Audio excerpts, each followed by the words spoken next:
Iran এখন আর কোনো কিছুই গোপন রাখছে না।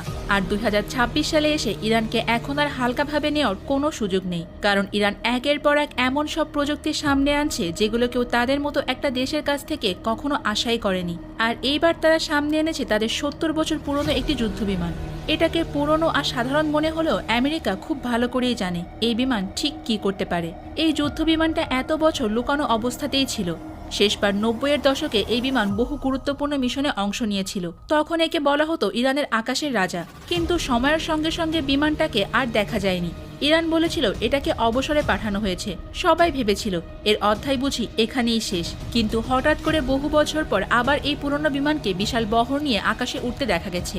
এই খবর ছড়িয়ে পড়তেই তো সবার মনে একটাই প্রশ্ন, কোনো ঘোষণা ছাড়া আবার আগাম সতর্কতা না দিয়ে ইরান হঠাৎ করে কেন এই যুদ্ধবিমান আবারও নামালো?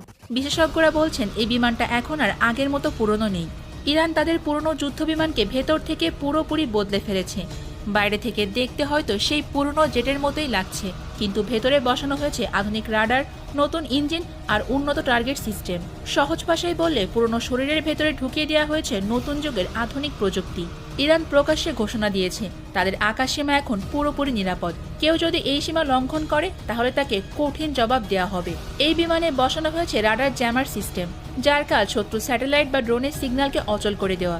একই সঙ্গে আছে C3 টার্গেট লকিং সিস্টেম, যার মাধ্যমে একসাথে ৯টি টার্গেট চিহ্নিত করে আক্রমণ চালানো সম্ভব। আর এখানেই আসে সবচেয়ে গুরুত্বপূর্ণ বিষয়, ইরান এই প্রযুক্তিগুলো একা তৈরি করেনি। এর পেছনে রাশিয়ার বড় ভূমিকা আছে বলে মনে করা হচ্ছে। কিছুদিন আগে রাশিয়া ইরানে MiG-29 এবং Su-35 ফাইটার জেট পাঠিয়েছে। বিশেষ করে Su-35 যুদ্ধবিমানকে বলা হয় আকাশের শিকারী। Su-35 যুদ্ধবিমানের সর্বোচ্চ গতি ঘন্টায় প্রায় ২৪০০ কিলোমিটার, অর্থাৎ শব্দের গতি দ্বিগুণেরও বেশি। এতে রয়েছে থ্রাস্ট ভেক্টরিং ইঞ্জিন, যার কারণে এটি আকাশে অসম্ভব রকম কৌশলে দিক পরিবর্তন করতে পারে। শত্রুর মিসাইল লক করলেও মুহূর্তের মধ্যে দিক ঘুরিয়ে পাল্টা আক্রমণ চালাতে সক্ষম এই বিমান। সবচেয়ে ভয়ঙ্কর বিষয় হলো এর ইরবিস-ই রাডার সিস্টেম। এই রাডার একসাথে প্রায় ৩০টি টার্গেট ট্র্যাক করতে পারে এবং প্রায় ৪০০ কিলোমিটার দূর থেকে শত্রু শনাক্ত করতে সক্ষম। এখন যদি এমন যুদ্ধবিমান ইরানের আকাশে নিয়মিত উঠতে থাকে তাহলে মধ্যপ্রাচ্যে যে কোনো দেশের টেনশনে পড়াটা খুবই স্বাভাবিক। বাস্তবেও সেটাই হচ্ছে। ইসরায়েলের প্রতিরক্ষা মন্ত্রণালয় পর্যন্ত বলেছে ইরান রাশিয়ার এই সামরিক জোট আন্তর্জাতিক আইনের লঙ্ঘন।